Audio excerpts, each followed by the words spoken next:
And we had 3 first downs, Mike, on the first drive and 1 fourth down. And we had opportunities. We were in position on a few of those to get ourselves off the field. And so obviously that starts with us in making sure that we are operating with it in and throughout the week to create the habits that are going to allow guys to cut it loose on the field and make those plays. BYU and Air Force in front of you, obviously very strong running teams. Your rush defense, I'm sure, has not been up to your standards so far this year. Where's the breakdowns there? I know you're missing a lot of bodies. Any chance you get any bodies back? Any chance for future optimism there on the defensive line? Yeah, we got who we got. We got a few young guys that have come along that are going to be able to help give us some depth. But our guys are the biggest part too is our guys in the amount that we've been on the field, Mike. When we keep ourselves on the field by not executing, especially on third downs, you want to talk about something like we haven't been great on third downs. If we can do a better job executing on third down, we get off the field, Mike. And then now we're not extending drives. And we're keeping ourselves out there longer. But we have a few young guys, Mike, and that's where we're excited to get these guys going, and they got to step up, and they will step up. Andy, thank you. Thanks, Mike. Hey, Coach. It doesn't look like Boise State and BYU started playing each other every year until after your playing career ended. But certainly over the last decade, it seems like BYU is Boise State's most heated rival. As a personally and your staff and your program, how do you guys view this rivalry against BYU? Yeah, it's a huge game. I mean, it's been on the schedule, like you said. It's consistently. I mean, on and off for the last 20 years, we've played them almost every year. I mean, that's what it is. And so regionally, it's a huge rivalry game. It's always a physical game. They've got an unbelievably physical team year in and year out. Kalani has obviously done a tremendous job now that he's been there for a while in building a foundation within that program. And we're going to have an unbelievable challenge in front of us. Ultimately, what it comes down to week in and week out, what we got to do a better job of is focusing on us and how we're competing at practice, how we're maximizing our opportunities, so that when we get into these games, we can be in character. We can be who we're capable of being for 4 quarters of football. We don't have the lulls coming out of halftime, that we've had. And there's been so much speculation with BYU joining the Big 12. People are speculating if this rivalry series is going to continue. Personally, would you like to see Boise State and BYU continue playing every year? Yeah, there's no question. I mean, it's been an unbelievable game. The games a lot of them have come down to the last minute of the game, Ron. It's been an unbelievable series. Again, not just since we've been playing every year. I mean, it's gone back to the early 2000s where it's been that way. Thanks, Coach. Go to Will, and then John, and then Paul J. Andy, what have you seen out of Tyler Algier so far this season? He's a physical runner now. Now they'll get going, with the outside zone, which is extremely fast outside, and his ability and his vision to, be able to find the space within the line of scrimmage and be able to cut back off of the D line and put his foot in the ground and get vertical. He's a physical runner. So that all starts with the front. Whenever you're facing a back that has been as productive and as physical as him, it starts with being able to make sure that our front structure stays intact, especially versus the stretch plays and how lateral they go. What did you think of Steph's performance on Saturday? Sorry, say that again, Will. You cut out. Sorry. What did you think of Steph Cobb's performance on Saturday? Yeah, it was awesome to get Steph back out there, man. He came up in some key situations where, we know getting the ball in his hands, Shaq's hands, that's been good. That's been good for our offense. And towards the end there, they started playing a little bit softer in their coverages and being able to get Steph the ball and let him run with it. And he did a nice job of that. Now, obviously, we spoke about it after the game. In doing so, as we're fighting for those yards, we got to do a better job of taking care of the football. And that is it's a non-negotiable. It's a priority that we'll move forward with. And we know our guys care about that. Did a great job today working on that and being aware of where the situations are popping up where we're losing this football, and so that we can be better at taking care of it. Thanks, Andy. Coach, I wanted to talk a little bit about Hank Bachmeier's toughness. I think you have to be tough to play that position, but with kind of an offensive line that seems to have a lot of moving parts, the running game probably isn't where you guys want it. You've probably played with some really tough players in your lifetime. Where's Hank in that list? Yeah, John, I mean, we don't want Hank taking shots like he did, the other day. That is, we've got, number one, we got to do a better job protecting him, and we understand that, and we know that, as well as he's got to keep himself on schedule. Some of those, he's a tough guy and he's a competitor and he wants to hang in there and make every throw. But he's got to keep perspective that sometimes we got to move on to the next play. But he is an unbelievable competitor and extremely tough. I mean, you guys saw it. He took some shots the other day and he popped up and he kept himself in the fight. And he's made a lot of growth throughout this season. And we look forward to him continuing to make the growth, whether it's in the pre-snap and handling and making the adjustments and the checks, and then keeping us on schedule throughout the course of plays and making that final decision. After watching the tape, I'm sure you've watched it several times. What stood out, and what do you think the biggest strength of this team is right now, Coach? Well, I'll tell you like this. I mean, one of the biggest things that stood out to me is just, we've played with great energy and focus and effort on our special teams. And we've got to do a better job with that. We didn't play to our standard on special teams. And I know our guys, they're excited to get that back because that's just not us. And we gotta do a better job with that. We obviously have seen that, if we can protect the quarterback on the offensive side of the ball, we can throw it around a little.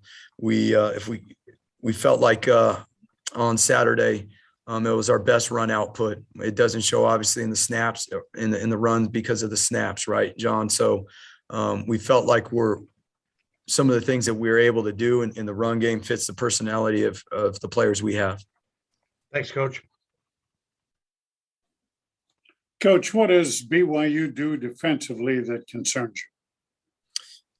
Well, Paul J, they have multiple front structures that they use. And in the way, the aggressive nature which they play up front, we're going to have to be able to identify targets, whether it's in the run game, and making sure we all understand and know who we're working towards. They're physical up front too, Paul J. Now, and it's not just the D-line, it's the linebackers. They've built the depth up front, over the course of the years, like we were talking about. Kalani's laid this foundation there. And so they have improved their secondary in terms of the ability to play more man. They've shown to do that this year, where it was primarily zone in the years past, and be able to tighten things up in the back end. Rafdal and Hopper really stepped up at tight end for you. That was pretty good considering Smith didn't go. Yeah, they did. They stepped up and did a good job. And those guys, they've been pretty steady all year in doing so. So, Riley's been a big piece of the offense and in his transition from quarterback to tight end. And he's having, a good year, and we're excited to get him back this week. Okay. Thanks, Coach. Go BJ, Jay, and then Chris to wrap it up. Hey, Andy, after the game, Hank Bachmeier took all the blame, for the sacks and the snap issues and stuff, and he put that all on himself. I know you mentioned a little earlier, that there's blame to go around. How do you look at particularly with the offensive line? Is it recruiting? Is it coaching? Is it just depth? Is it, where do you look at the offensive line, and why is it not maybe up to the standard you guys would like it to be at? Well, I would say this, what Hank is he's grown into become a leader of a team, not just an offense. And he understands the impact he can have. And really that starts with us too, as coaches, and making sure we're, I'll say before Hank, it starts with me making sure that we're putting the offense in those situations in practice where they got to go through the mechanics of making those audibles at the line, BJ. You know what I'm saying? And for Will being in there the first time snapping in a game situation, aside from those scenarios there, in the run game, it helped us. Now he's got to be more consistent with his snaps as well, and we got to get that squared away. But you know, from the standpoint of the offense, you know, we don't have tremendous depth on the offensive line. You said it, and it will take time. We like the guys we have. We are developing behind the scenes. There are a few guys, younger guys, that are coming along, and we'll continue to recruit. It's going to be obviously a huge priority for us in recruiting. But we're proud of our guys you know, we've played 3 different rotations now throughout the course because of injuries. And so it's an accumulation of things. But BJ, the bottom line is the standard's the standard, and we're not going to make excuses, and neither will our guys. They were tremendous yesterday about, you know, where we go forward from here and how we protect the quarterback and how we establish the line of scrimmage. It's not going to be easy. We know BYU's front is unbelievable, but we're going to do the things necessary to make sure that we're growing forward, and the guys are all about that. I know the schedule has something to do with it, but as we talked about after the game, not used to being 2 and 3 around here for the fan base and stuff. What now that it's been basically 48 hours almost, what is kind of the mood of the team, I guess? And obviously the road continues to get tougher here moving forward. So in terms of not letting this snowball, I guess, and still trying to make something of the season here, how do you kind of big picture look at where you guys are at, and what would your message maybe be to fans that are a little worried out there about where things are at? Well, 2 and 3 is not the standard. You said it. I mean, it's been a while. Have I been a part of a Boise State team in this position? Yeah, I have. And tremendous things have come from it. And I'll say that right out of the gates. And we're always going to keep perspective. We have everything sitting right in front of us this season. The guys are sitting in here like we have so many things that we can do better, you know, from the guys, I mean, the coaches, the players, everybody. The season's still left in front of us. The unbelievable thing is, we got a lot of conference games left. Obviously, we got this huge game before we get back in and finish all our conference games. But, you know, our goals are still out in front of us that we can, you know, reach. But it's going to take us being our best every single day. And the guys, they understand that. Now, the emphasis about that, it's not what happens on game day isn't because it happens on game day. And that's what we're working to reestablish here and rebuild this foundation about it. And we're not going to sacrifice what we're doing right now to look out for the future. It is about right now. And I know the way the players responded yesterday, we had a leadership meeting, unbelievable. These guys are unbelievable. The 15 leaders that are in the leadership meeting, it was unbelievable. I mean, we could have been in there for 5 hours talking in the things and their belief and where they want to go from here and how they want to finish this season. And then for them to come here this morning and the way we practice and the way the attention to detail and how they're leading, it's you know, it's pretty it makes you feel really grateful to be a part of something even during these tough times, because tough times don't last. Tough people do. Thanks, Andy. How's it going, Andy? What's up, Jay? I was actually going to kind of pick it up there. Andy, after the game last weekend, you said that you would, you know, start to talk things over with your leadership council at Boise State. Could you name, I mean, I assume you can't name everybody in that room, but. No, we're not going to name who's in. Yeah. What type of people are on that leadership council for your team? And what did kind of come of that meeting from this last week? What has the players' attention at this point? Well, I mean, the group represents every position on the team, whether it's 1 or 2 guys, some cases 3 guys, you know, but what it really is it's a group of people that were voted in by not just, you know, the players, but everybody in the building, from, you know, the equipment guys and how they see people lead and treat people around the building and how they model and take care of business and what their discipline and self-accountability is to the, you know, to the program. And so, you know, I'll tell you in there's some guys that are unbelievable. And some of the things that they brought to the table about how they will lead going forward and what they want to do and the standard they want every single day, every single rep at practice and our prep, that will allow us to become who we're capable of becoming. And obviously that starts with us as coaches too. The leadership group is the coaches and the players involved, and then how we bring everybody along with us in doing that. And there's plenty more guys that aren't in the leadership group that do an unbelievable job. I mean, there's 15 guys in there. There can easily be 30. When about the offensive line, In your time of coaching, Andy, 5 games into the season, have you seen a scenario where you guys have had to shuffle the deck like as much as what you guys have had to do? And I'm specifically the Nevada game, because the only guy that was playing the position that he's played all season was John Ojukwu. Right.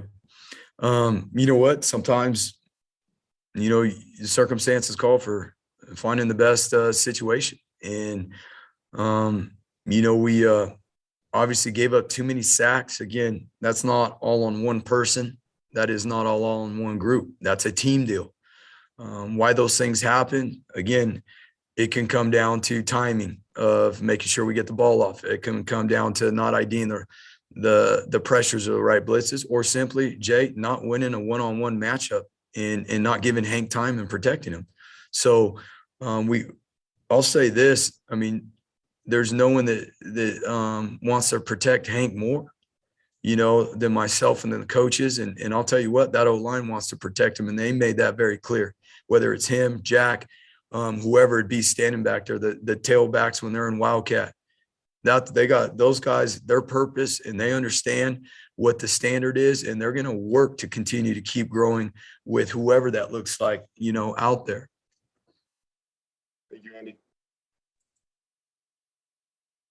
Yeah, Andy, kind of similar theme, but you guys are averaging, I think, just like 1 yard per carry before contact. In terms of the lack of success rushing the ball, does that kind of change how you approach running the ball and offense in general?